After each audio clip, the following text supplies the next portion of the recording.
Hello and welcome to REACH, the Research Culture Week here at the University of Surrey.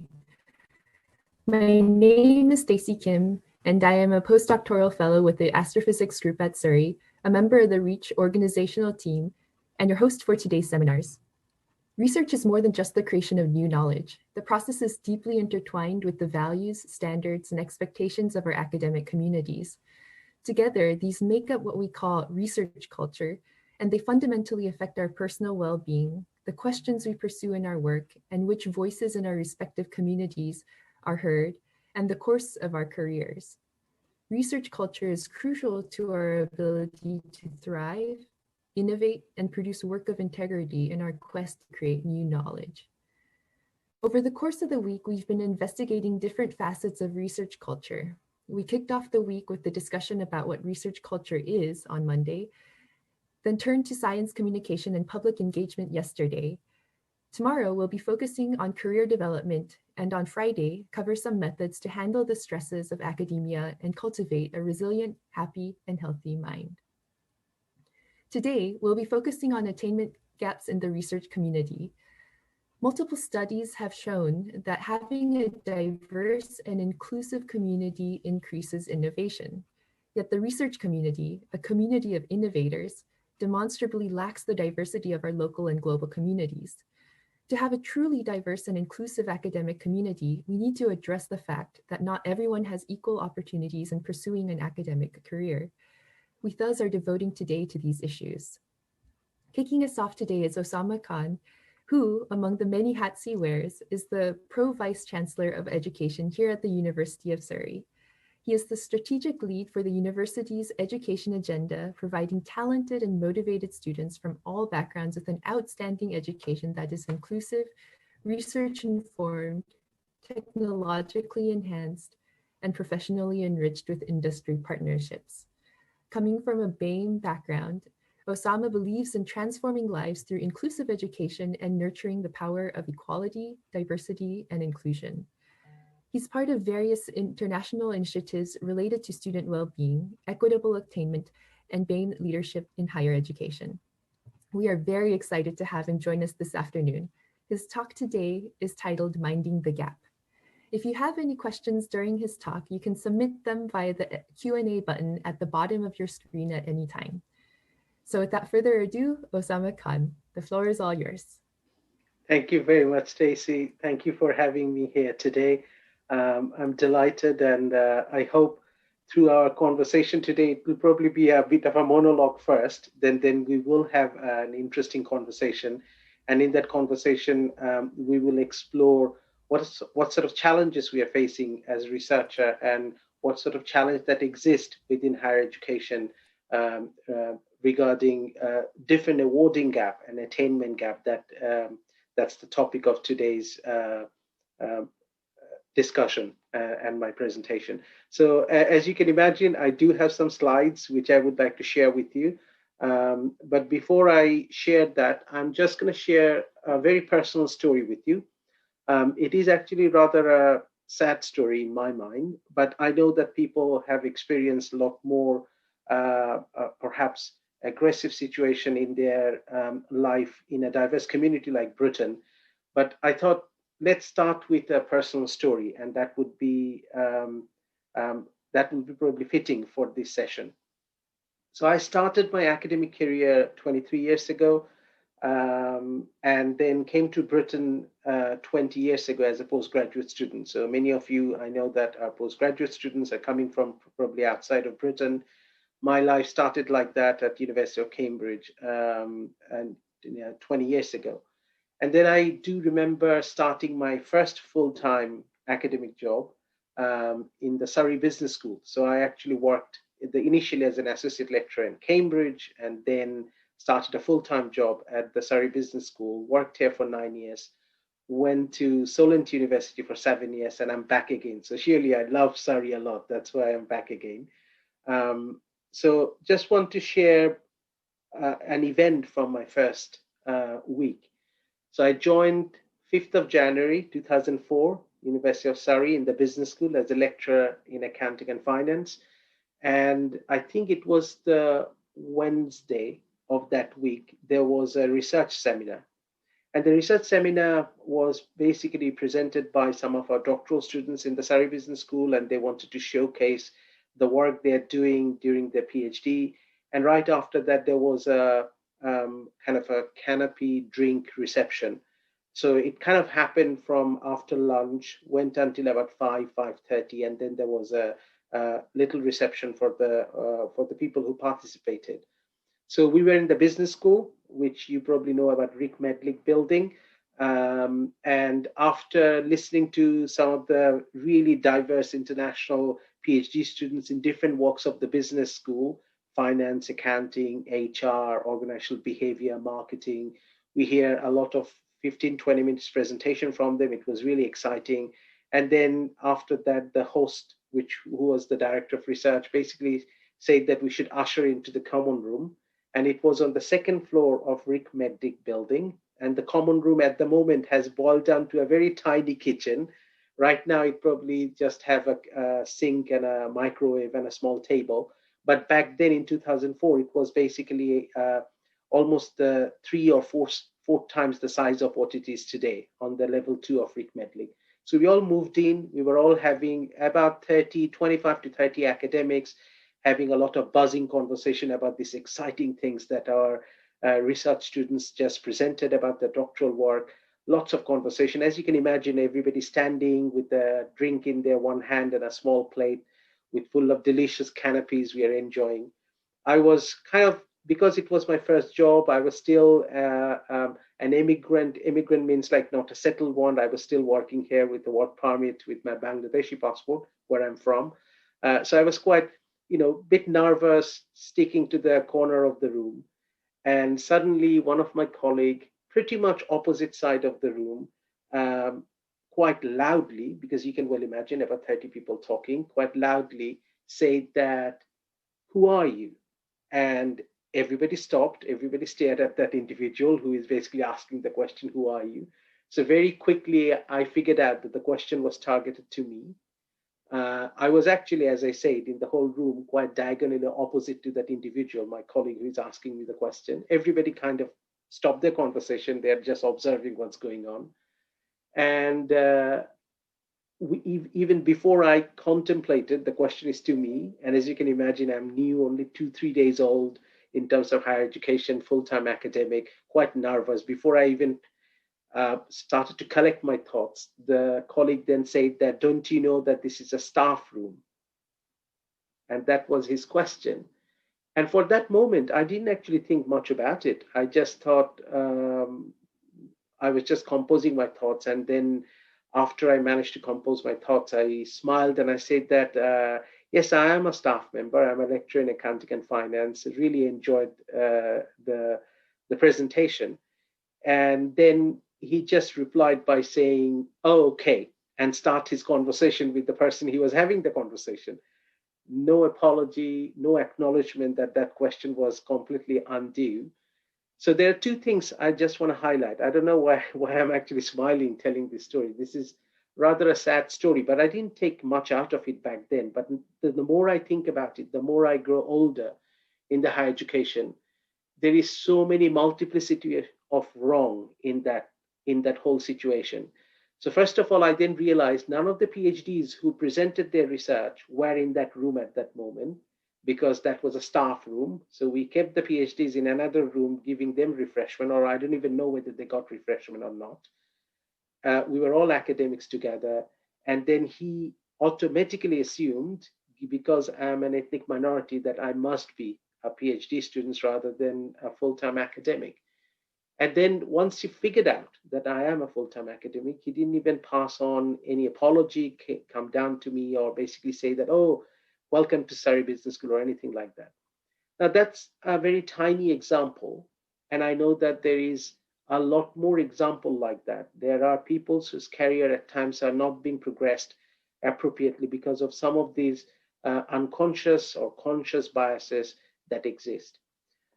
So just keep on thinking about it. I don't know whether you have similar stories from your own life and experience in higher education, but unfortunately, it is a quite competitive sector. It is a lot of intelligent people like ourselves are working and competing with each other.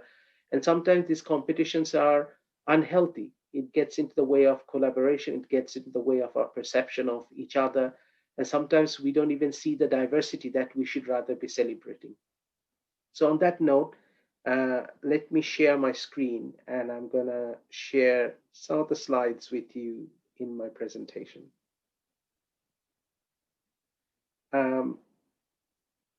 Stacey, can you confirm you can see my slides? Yes, I can. That's great. So Mind the Gap, there you go. That's my title of today's talk. And I would like to start this off by having a little quiz that I'm going to ask you. So I'm hopefully, since you are here in this call, you do have an internet-enabled device, whether it's a laptop or an iPad or anything that you have. I would like you to open a browser, and then I'm going to take you to a browser where we will have some little quiz about Surrey and some of the things that's going on about awarding gap. So primarily today, my talk is around the gap that exists in attainment and performance among our students. It's primarily the taught students. It doesn't include the research community or the doctoral students. It primarily includes the undergraduates, where they get first class honors or an upper second class or a lower second class, and what sort of gap there exists. And then I will also share in my talk some of the stats that we can see right now in terms of who are our academic community in Britain, what is the ethnic diversity, what is the gender diversity and age diversity and things like that. And then talk about a few things that we are doing at Surrey, and we could have done those things much better, or can plan for doing those things much better in future as well. So that's kind of roughly the structure of it. So I'm going to take you to my polls. There are people already who started to answer this, so I'm gonna go full screen. So that's my first question. So if I kindly request participants to go to the website that's stated right at the top, POLLEV.com/Osama Khan, that will hopefully will give you this question, and I would like you to answer these questions, please.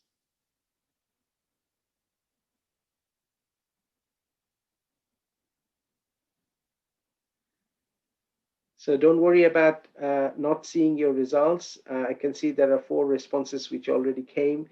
Let's give it a shot. I know there are about 19 people in here, so I'm looking for about 19 responses. So let's get into the website and see whether we can answer this question.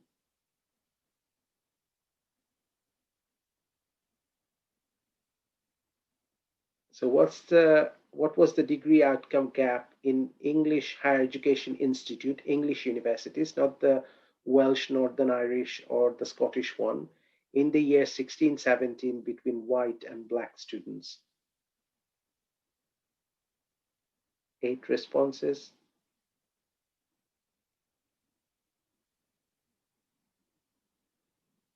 So as you are thinking about it and responding, just to explain, when we say degree outcome differential, we primarily in UK higher education talk about first class degrees and upper second class degrees. So we basically then measure what percentage of first class and upper second class is there among the white students, among the black students, among the Asian students, among the mixed students. And this is how we basically measure this gap. So this particular question is between white and black students, and just an interesting quiz. So I think I'm going to give it a try, just to see that, how is the response? 34%. That seems like the most popular response. Let's look into the correct one. There you go. So it was 22%. It's interesting that there is this perception among the participants that there is probably even a wider gap. But in 16-17, it was 22%. It has actually never gone beyond 30%. However, having 27% gap, and which is consistent, is a very unacceptable situation in my mind, because there is nothing that you can explain why this is happening. So let's move on to the next question. My next question is, how does that compare with the Surrey data in 18-19? So we just know that In 16-17, it was 22% gap between white and black students. How do you think it compares now or with the data in 18-19 at the University of Surrey?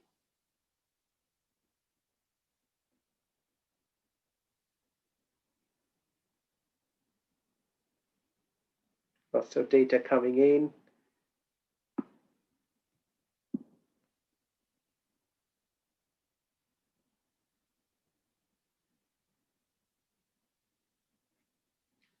Let's see how many people have voted. About 10. Okay, so I'm gonna just quickly show the results.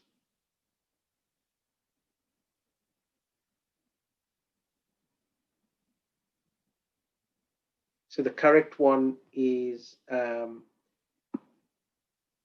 it was sorry, it's worse off than the national data, and that is basically the correct answer. So I can see that many of you thought that it's almost the same as the national data, but it was unfortunately in that year, 18-19, Surrey's black and white attainment gap was 26%, which is 4 percentile higher than the 22% that existed back in 16-17 at a national level. Let's look into a few other questions. This is a question related to BAME awarding gap.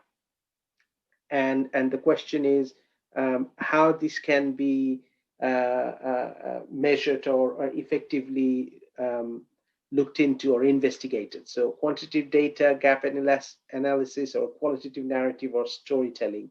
Which one do you think is more effective? And just a curious question to you guys.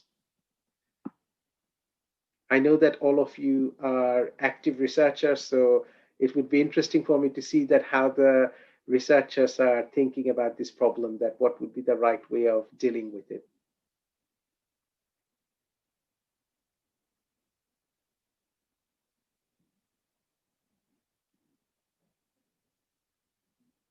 Interesting results coming in. So about 10 results. Show responses. So interesting. Quite a number of you think that this quantitative data and gap analysis, and I actually agree, because at least the quantification gives you the notion that there is a gap, and then we can do something about it. However, can I also make sure that once you know there is a gap, you know there is a problem exists, if you want to solve the problem, the data itself really doesn't help you much, and you really need to get into the storytelling part of it. So, for example, the story that I started my talk with, for some of us, it might be that, you know, that's not much of an issue. For some of us, it could be a major issue. So for 15 years, I haven't thought anything about that particular event. But for the last 5 years, as I started involving myself as a senior leader in higher education about race equality, I started to think about a lot of things that happened in my career in academia in Britain. And I started to think about quite differently about them. So I think the qualitative narratives and the storytelling is an important facet to find the right solution to make higher education, our university sector, a much more inclusive. And I think that's quite an important one. But I agree with you that having a quantitative analysis to do a gap analysis to identify the problem by discipline, by institution, by age and gender and multiplicity of other characteristics is an important one. I'm coming to the end of this quiz, I promise, and then we'll go to the slide deck. So that's my next question. Let's see what you think about it. Which do you think is a more effective intervention in terms of addressing Black, Asian minority ethnic awarding gap?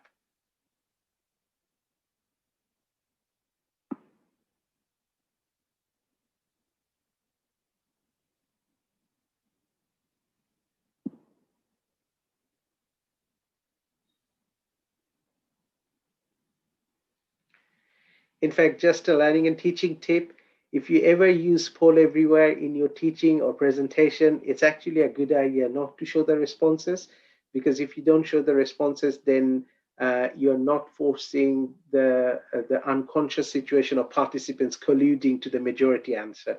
So I should always remember that. I always give these tips, but it's a good thing to do is not to show the responses.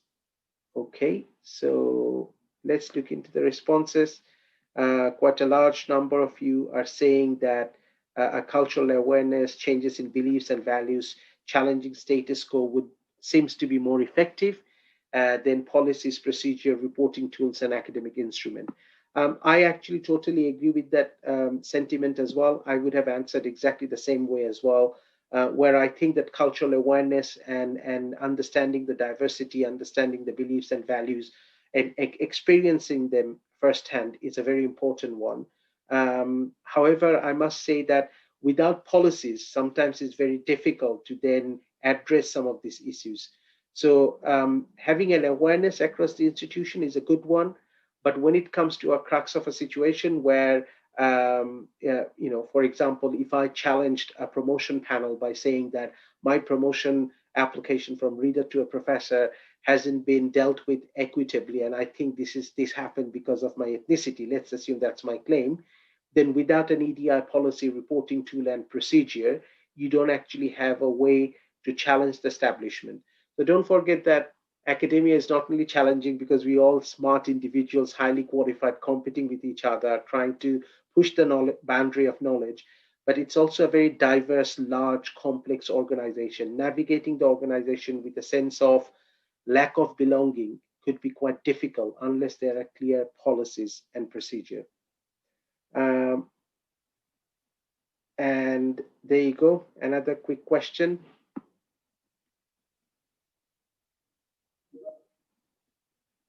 Which one do you think is more important? It is everyone's business to do this collective response, or do you think it requires leadership with empathy? What is in your mind is more important?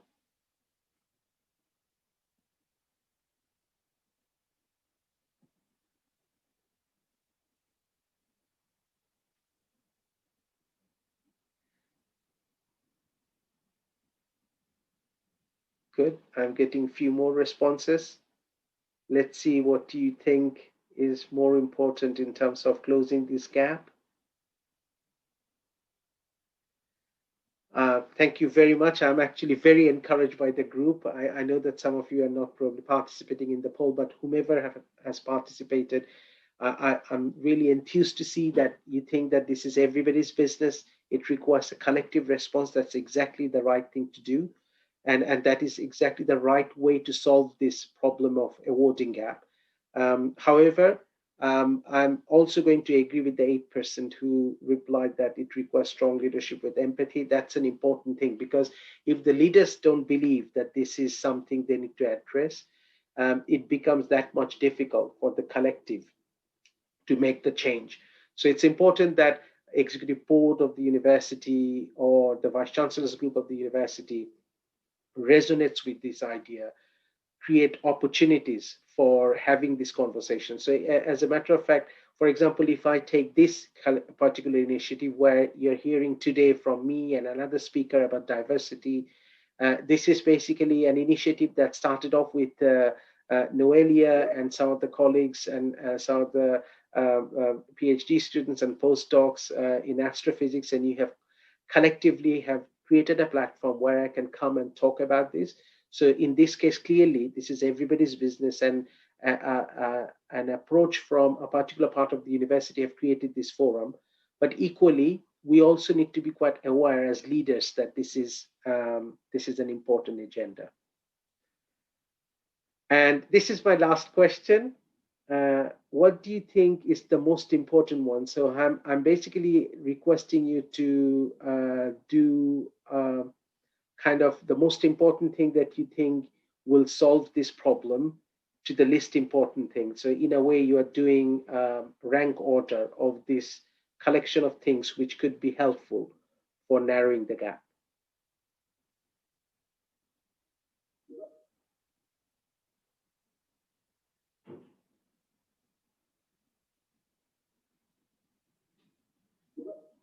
This is slightly complex, so I understand that it's probably going to take you a bit of time, but just try to do it more naturally. Don't think too much about it, and just see that by reading each of the statement, where do you like to put them in a rank order for closing the BAME awarding gap, and what sort of preference you may have.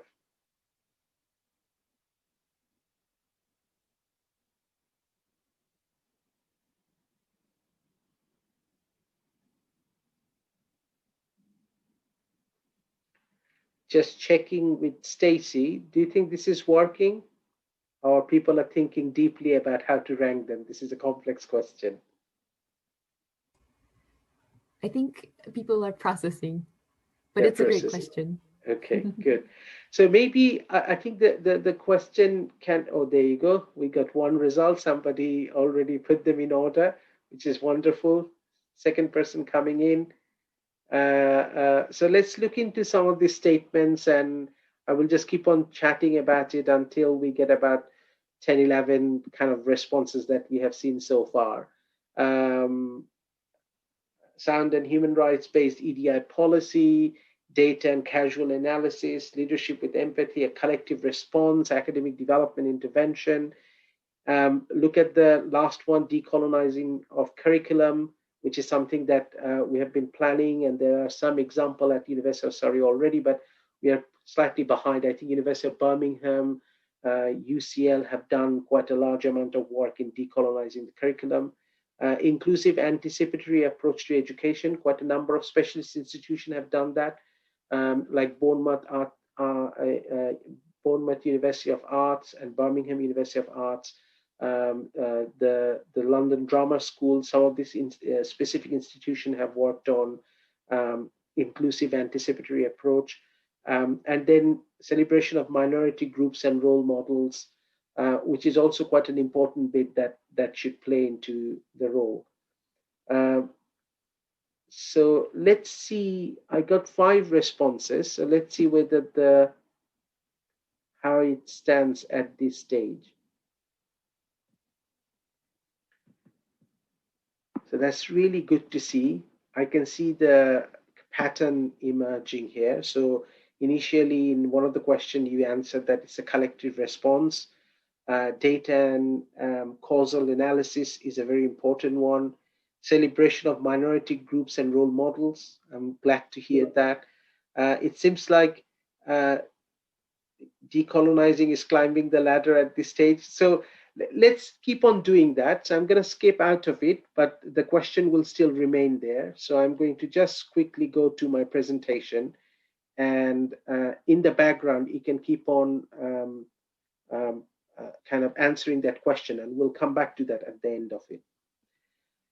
So let me share with you some of the data from higher education. These data are not the latest data. There is a bit of a lag, but this is the data I can get hold of quite confidently from the HESA data, Higher Education Statistics Agency.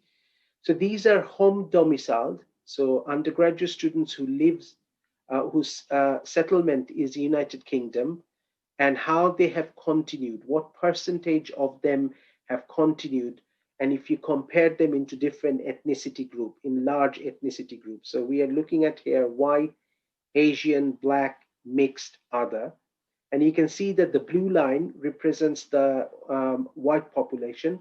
And over that period of 2012-13 till 16-17, and as a matter of fact, I know that even if you put the data in a way up to the current year, you will still see the same pattern. So the white students are clearly progressing or continuing far better than the Black students, where the Black students are represented by the line right at the bottom with the black line. And in between, you have the Asian, who is following the white students right after that. Then you have the mixed students and other, and then, of course, at the end, the Black students. And this is consistent. You can see that none of the line have crossed each other. So during this 5-year period that I'm presenting the data, the pattern has been consistent, the order of continuation. So the white students always have continued better than the Asian students. The Asian students always have continued better than the Black students, and that continued.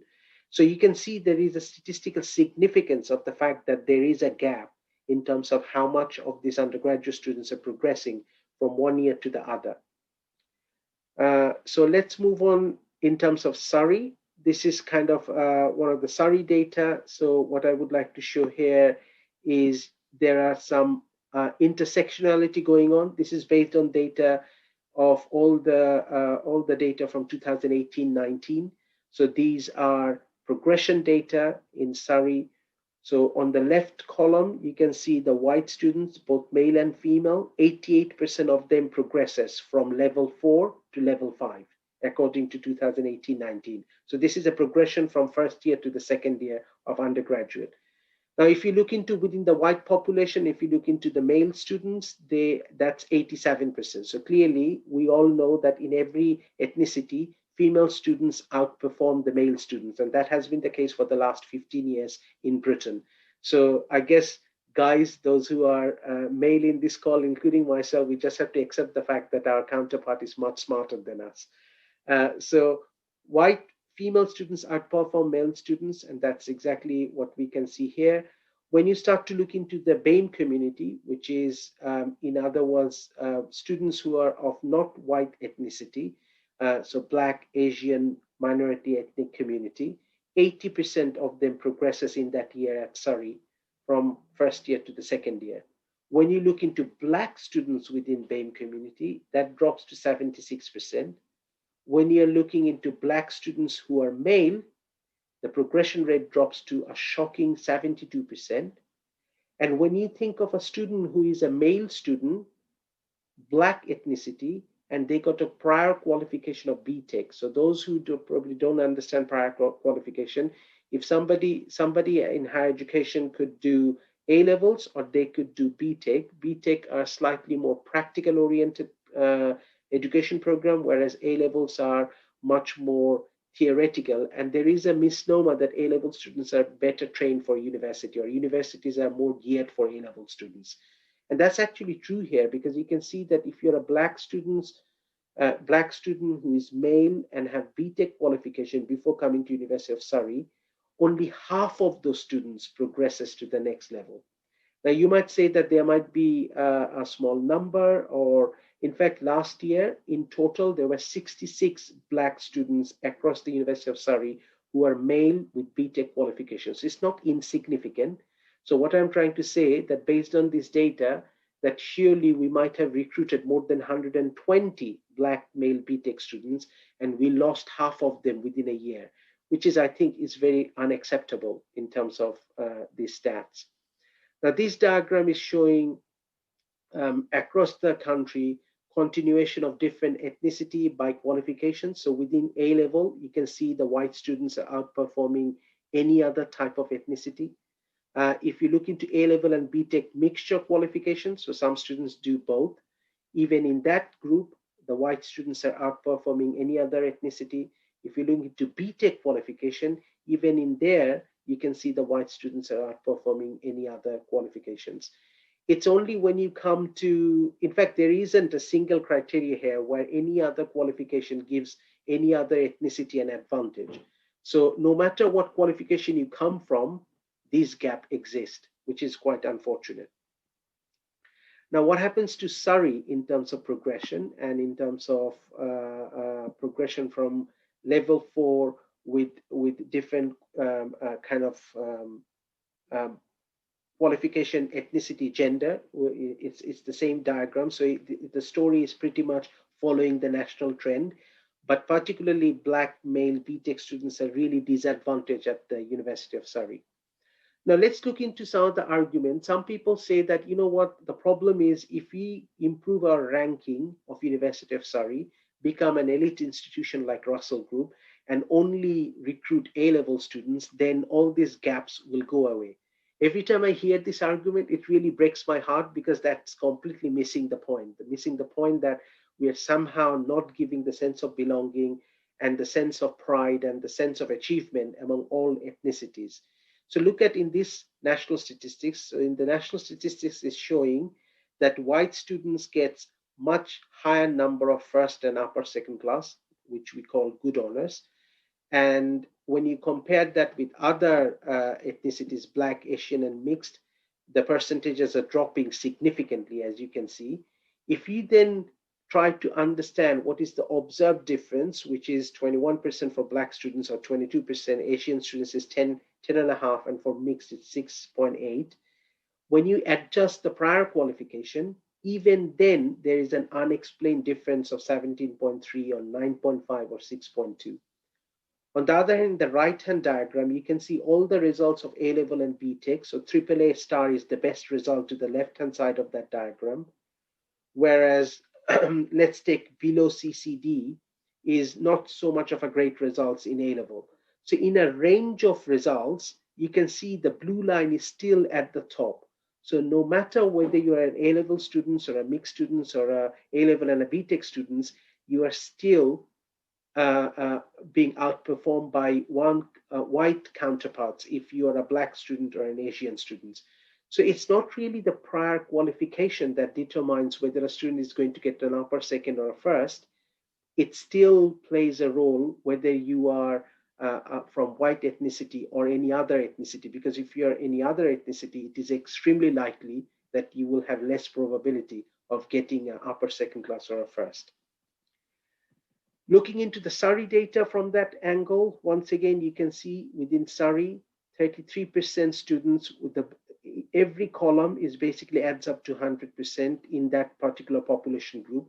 So if you look into all the students who received an award in the summer of 2019 from the University of Surrey, then 33% got a first, 49.1% got a 2-1, 16.7% got a 2-2, and the 1.2 right at the top, the yellow bit, is the third.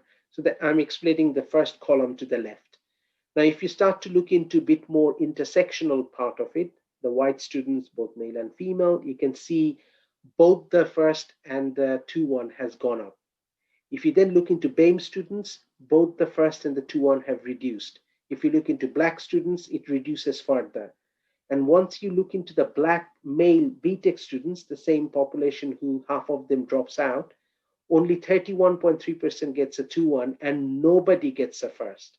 In fact, shockingly, what I found, in the last 20 years, not a single B.Tech male student who is Black ever received a first class at the University of Surrey, which is really unfortunate. So it's almost telling statistically significantly to a Black male B.Tech students that if you join Surrey, it is almost impossible for you to get a first class, because whatever the reason be. And it is really, I think, unacceptable altogether. Now let's look into employment outcomes. What happens to students based on 16-17 data nationally? If you're a white student, 73.8% gets into highly skilled employment and further study. It means it's an employment that requires degree, and it's an employment that or you get into further studies like master's or PhD. On the other hand, if you are a Black student, you will be 5.1% behind on that stats. If you're an Asian student, 2.2% behind that stat. So although the gaps at a graduate outcome level are not as stark as progression and award, but there is still a gap of getting high quality jobs. At Surrey, looking into the population, this is what you can see. So 81.7% of our students who are white gets into grad level employment or further studies, whereas if you look into the Black female students, only 72.4% gets into a good job. Now, one thing I will tell you, which will also be quite detrimental to the gender diversity, over the last 15 years, Surrey has always have observed that our female students outperform our male students, but when it comes to graduate job, our female students always are behind the white male counterpart. So you can see that the third and the fourth column from the left, the female white students, the female students are not performing as good as the white male students. So what I'm trying to say that generally speaking, white male students outperform in graduate outcome in most cases. So I think what I'm going to do, I'm going to just quickly pause and perhaps request Stacey that whether there is any question that we might want to take at this stage, because I've presented a lot of data, whether there is any question around that, and then perhaps based on the question, I can go through the rest of the slides in terms of what we are doing about it, what's our strategy, and so on and so forth. So over to you, Sure. Stacey, perhaps. It does look like we have one question here. So it says by an anonymous attendee, do you have any thoughts on the fact that students from other white backgrounds, i.e. broad spectrum of Eastern European students, Russian, Ukrainian, Albanian, etc., who identify to be in minority groups as they are often first-generation migrants, are often missed out from the data as the other white background option is not always available in statistical surveys?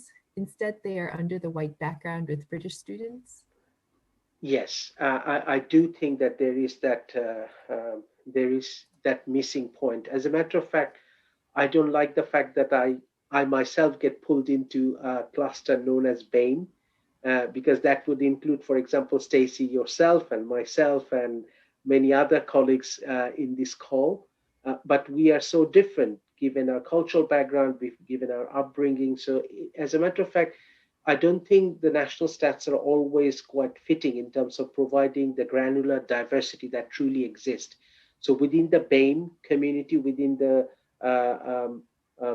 non-white community, I actually try to avoid saying something like non-white or non-BAME, because it's kind of a negation of ethnicity. There is more richer diversity, and within the white community, there is a richer diversity as well.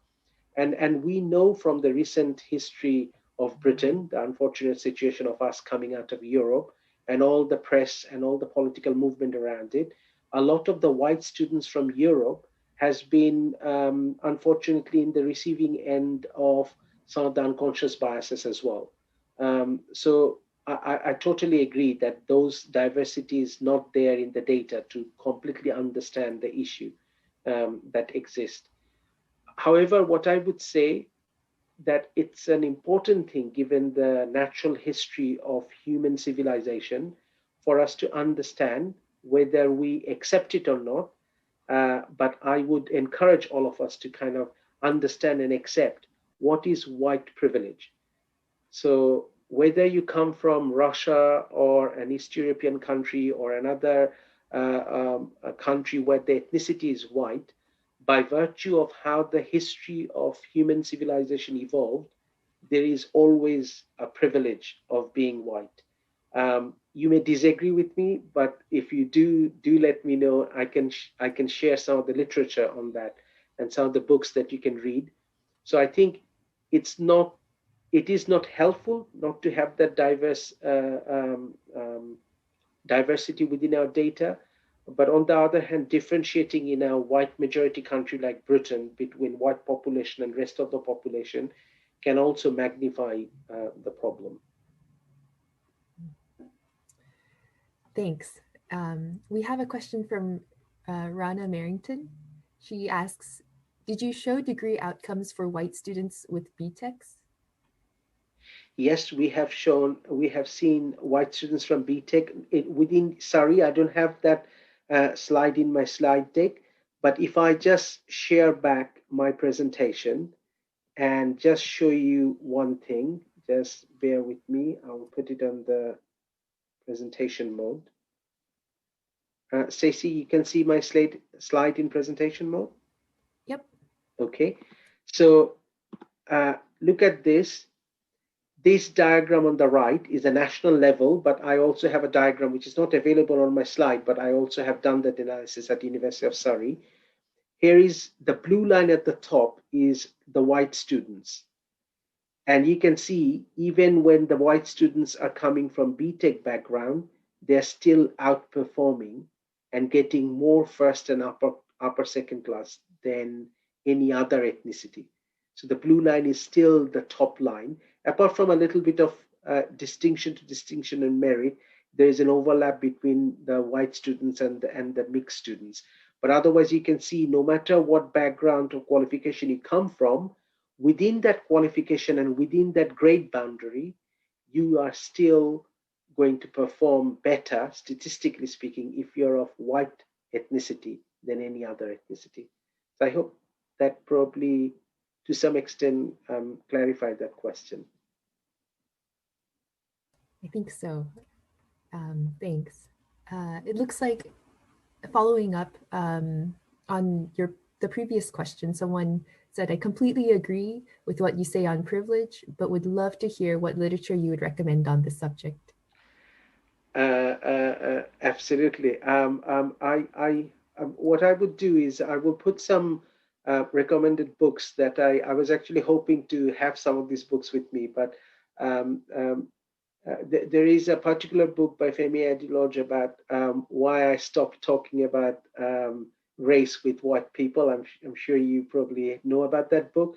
That is my first book I recommend to everybody in terms of just understanding the narrative of what is it to be a minority in a country with white majority. But then more on a serious note, if you want to know more about the literature in terms of the cultural background, the sociological aspects, I can absolutely share some of the literature with you. So just drop me a line and I'll reply you back with some of those literatures that you can read. And of course, don't forget that our sociology department, Professor John Garland, is an authority in race and hate related hate based on race differential related research. So if you want to really seriously do a research in terms of what sort of race differential that exists, then I will highly recommend that you drop a line to John Garland as well, who is our head of sociology department at the University of Surrey. They do fabulous research, very scholarly research in terms of differential between ethnicities and how um, um, that can be weaved into higher education, or that can be understood in the context of higher education or a career as an academic. Sounds like there's lots of excellent resources. Would you like to take more questions now, or take them later? I There's a would few like to. more still coming in. Okay, that's good. I like questions. So I'm going to share once again my screen just to Sure. show a few other things. So there was a lot of discussion, or at least a question I asked about white, about role models, minority role models. So I'm going to just quickly go back to um, to a website. So Stacy, can you confirm you can see that website? Yep. Okay. The text is maybe a little small. Okay, so I'm gonna Yes, magnify that. perfect. Does that work? Thanks. Yes, that's great. So everybody in this call, can I just highlight that this is from HESA, Higher Education Statistics Agency, HESA.ac.uk. If you go to that website, these data are all publicly available. So what I'm showing you here is among the academic contract holder in different managerial director, senior officials. So for example, I will consider myself as a senior official. I'm an academic, but I'm in the senior official compared to professional occupation, associate professional and technical occupation, and clerical and manual occupation. But these are all academic contract holder. Among that, what is the split between white, black, Asian? Now look at some of the shocking stats here. So in total, in 2018-19, across the entire country, there were 540 senior academic individuals. What I mean by that, deans, associate deans, pro-vice-chancellors, vice-chancellors, who are academic position holder, but at a managerial position. Out of 540, 475 were white, 15 were Asian, 5 are mixed, and 5 are other. Not a single black individual in the entire of United Kingdom was in any senior position. That's in my mind shocking. And in fact, those 15 Asian we are talking about, you probably know 2 of them yourself by virtue of being at University of Surrey. That's Max and myself. So if you discount us, then there are 13 other Asian senior academics across the entire country. That is way little compared to the 14% non-white population that we have in Britain. And you can see that split across different things as well. So that's kind of a lack of role model. In fact, I was looking for a professorial position. I couldn't get hold of that data, but that data exists as well. How many professors are there? So I know that 2 years ago, when I checked the stats, there were only 75 Black professors across the entire United Kingdom, of which only 23 of them were Black female professors. So I think it as much as it breaks my heart to share this, if you're of ethnic minority, plus if you're also female, the world of higher education in Britain is that much difficult for you. And we need to have this conversation openly so that we can make sure and understand why that is the case and do something about it.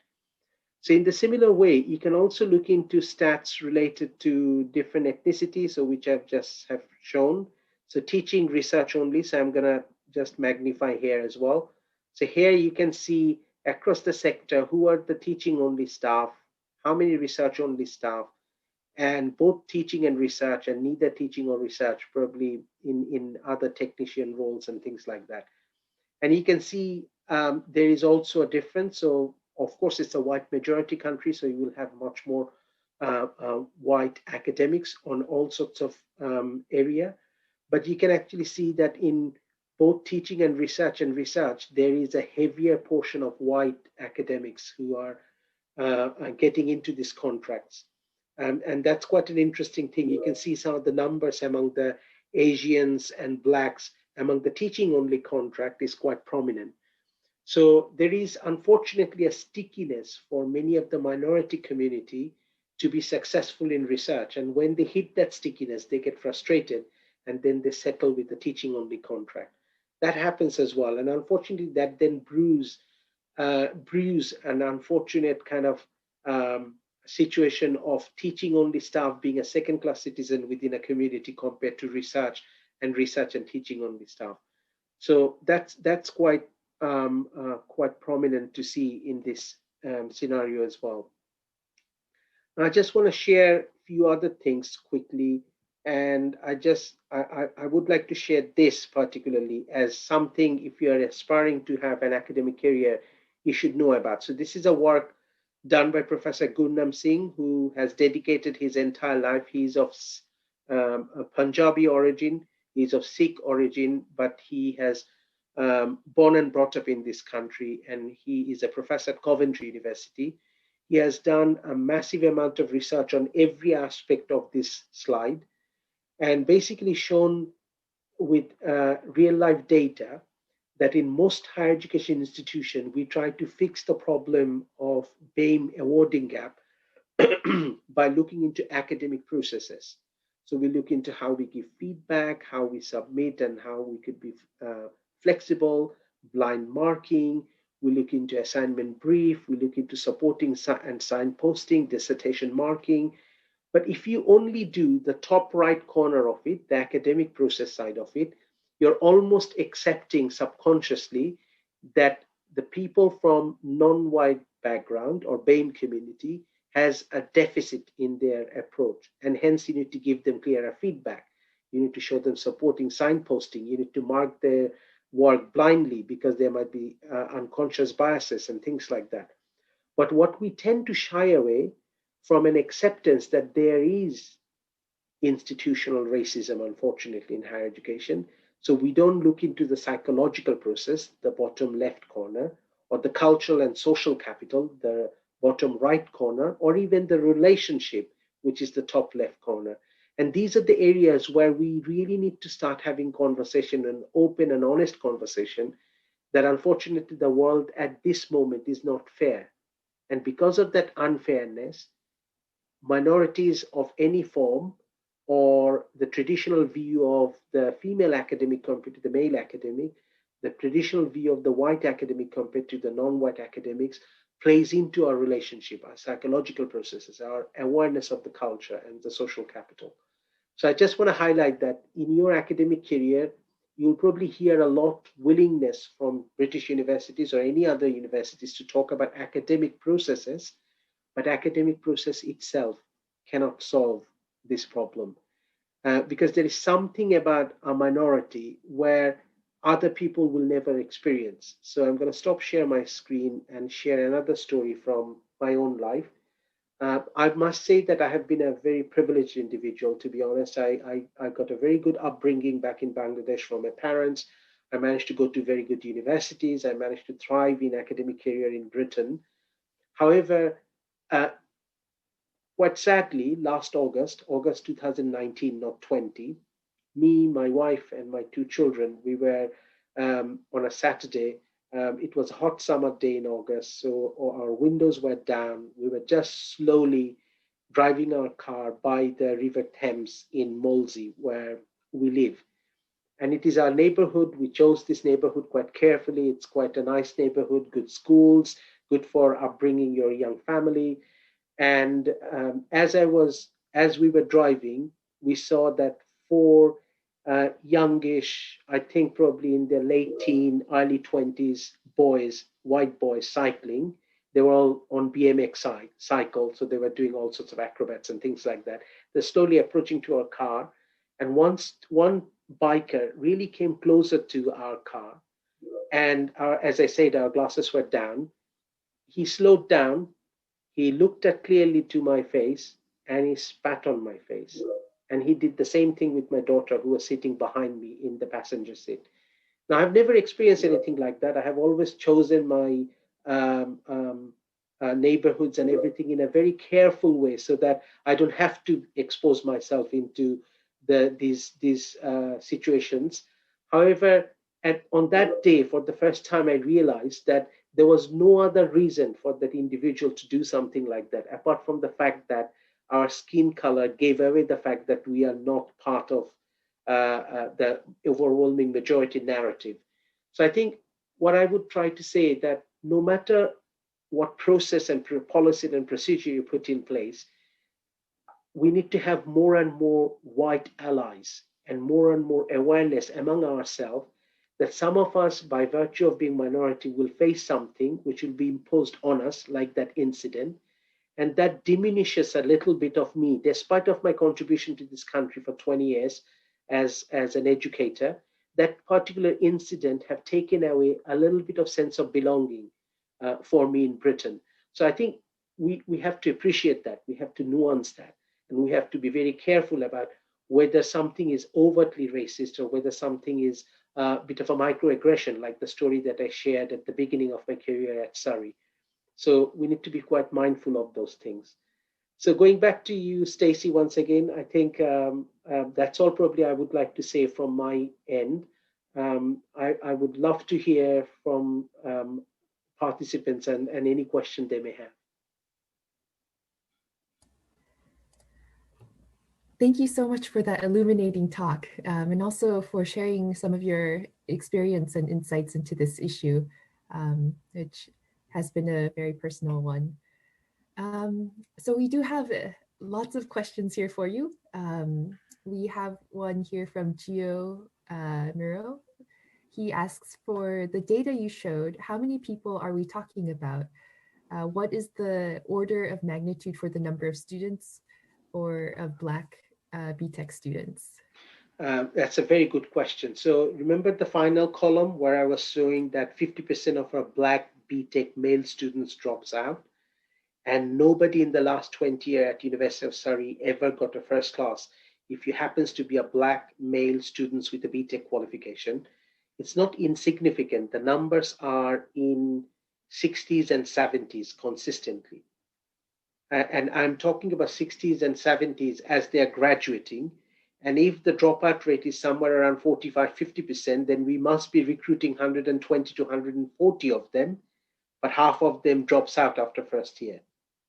So it's not insignificant. Nearly 120 to 140 Black male BTech students we take at Surrey in different discipline. About half of them drops out after a year, and none of them ever gets a first. And we cannot quite explain why that is the case. Now, people tend to say that because they got BTech, but then there are BTech white students who are getting much higher results than themselves. So it's not about the prior qualification. Even if you adjust for prior qualification, social capital, and neighborhood they come from, because there are polar classification of the neighborhood. So there are 5 classification of neighborhood, where number 1 polar means that it is highly engaged with higher education. So you're probably talking about a very, very affluent neighborhood where lots of people go to university. And number 5 being a neighborhood where probably a very low proportion of people goes to university. So even if you adjust for those neighborhood, adjust for the prior qualification, there is an unexplained gap. I hope that answers the question. Thanks. I think we have time maybe for just one more question. Sure. It looks like one just came in. And they say, thank you so much for sharing your stories. How did you explain that incident to your daughter? Did she feel confused as someone who was born and raised here? I am assuming she is old enough to have this conversation. Apologies if this is the wrong assumption. Absolutely. My daughter is 14 years old. And so last year she was 13. She was shocked, but I don't think she was as shocked as me. I don't understand that. When we had that conversation in the dinner table, in fact, we were quiet for a moment because we were just processing that awful incident. But in the dinner table, we had a lot of conversation, and subsequently, very often we have that conversation. As I mentioned that one of the things I didn't mention, one of my research area is real estate finance and economics. That's what I do research in. I do research in the area of valuation of properties and real estate pricing index. And one of the significant variable in any pricing of properties is the neighborhood and the amount of non-white population within the neighborhood. It will break your heart to hear that all the Western literature in property economics, where the most significant variable to explain downward trajectory of house price is the number of Black or minority population within a neighborhood. So whiter the neighborhood, the higher the prices of the property, particularly in America and Canada, but in UK as well. So I do discuss some of these things with my children. They do understand that this is a minority incident and a very small incident, and this shouldn't explain how Britain is, because to be honest, in Britain, I achieved everything. I fell in love in Britain. I got married in Britain. I have my children in Britain. I have a thriving career in Britain. So I have only good things to talk about Britain. But what I would always say that I want my white colleagues and students to understand that by virtue of my skin color, there is a lack of privilege at times I face, despite of choosing my neighborhood and my environment as carefully as possible. And I think that's the thing that I try to explain to my son and daughter. So I have a son who is 16-year-old as well. Okay. Oh, it looks like we have one last thing. Sure. Someone says, thank you for sharing your story. Please, could you say again the reference / the name of the academic who prepared the jigsaw pieces slide? Very powerful. Gurnam Singh, Gurnam, and Singh, Singh. Professor Gurnam Singh at the Coventry University. His work is phenomenal in terms of BAME awarding gaps. So if you want to know more about him, if you just follow him as an academic, you will learn a lot. Great, thank you so much. I think we'll wrap it up here. Sure. Thank you again so much for that wonderful and very illuminating talk.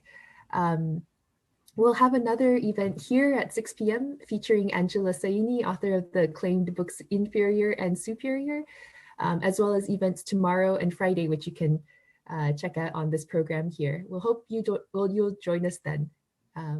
Thank you again, and have a good afternoon, everyone, or evening. Thank you. Thank you, everybody. Thank you, Stacey. Bye-bye. Thank you.